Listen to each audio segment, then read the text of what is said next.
Utah Republican Senator John Curtis. You know, I think we have to stop and look what happened really last November. And one of my colleagues described it this way. It was a stop the car moment.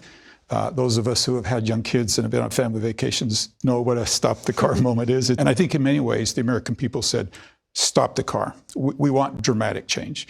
We're unhappy with what's happening at the border. We're unhappy with the economy. We're unhappy with so many things. You keep promising that you're going to cut spending and you don't. Stop the car. Look, we elected a commander-in-chief last November. This is his discretion. They want change. The people want change. We all knew what we were getting with President Trump, right? Nobody should be really surprised at these dramatic shocks to the system. The system needs a shock. And I think what you're seeing as a result of that.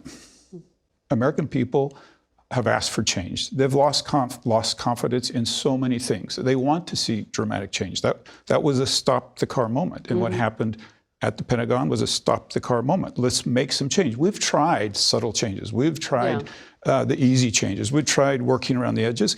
And I think the American people are saying, it didn't work. Let's do something more dramatic.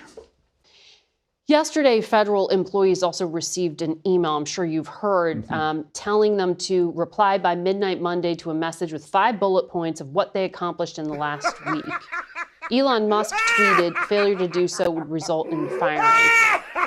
Utah has 33,000 federal employees. Let's go back to $36,000 trillion of debt, and we have to do something dramatic.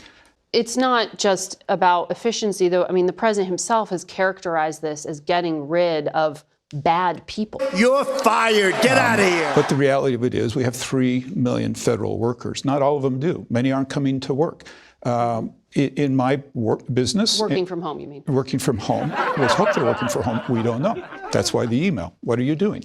It's not unusual in a corporate setting to have people report and explain what they're doing, especially if they're working from home. So I don't think this is a request that is that difficult. I would ask my employees to let me know what they're doing. And at these department agencies, I mean, some of them, they're just getting locked out of systems. People don't even know who to ask. They can't ask HR. And HR says, I don't know, if they can't get hold of them at all. But also, I'll also come back to this stop the car moment. Like, this is not a normal moment. We have tried. We've tried for years to do this gracefully. We've tried for years to do this slowly. And we have failed consistently. And the American people said, enough. We're tired of this. You have to make these changes.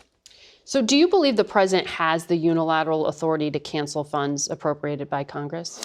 I believe in the Constitution, right? I believe this is how we test the Constitution. And people have said, oh, this is a constitutional crisis. And I say exactly the opposite. It's proving to work. We have the courts playing it. We have Congress who will play in. We have the ability. I think we hold a lot of responsibility for what's happening right now. We could solve the budget as Congress. We could solve the border, and we haven't. And both parties, when Congress doesn't do their job in the White House, have a tendency to try to solve it. Let's let this play out by the Constitution, and then Congress, let's step up, right? We need to do it. I'll be the first to say, this is a problem the Congress, in many cases, has given the American people.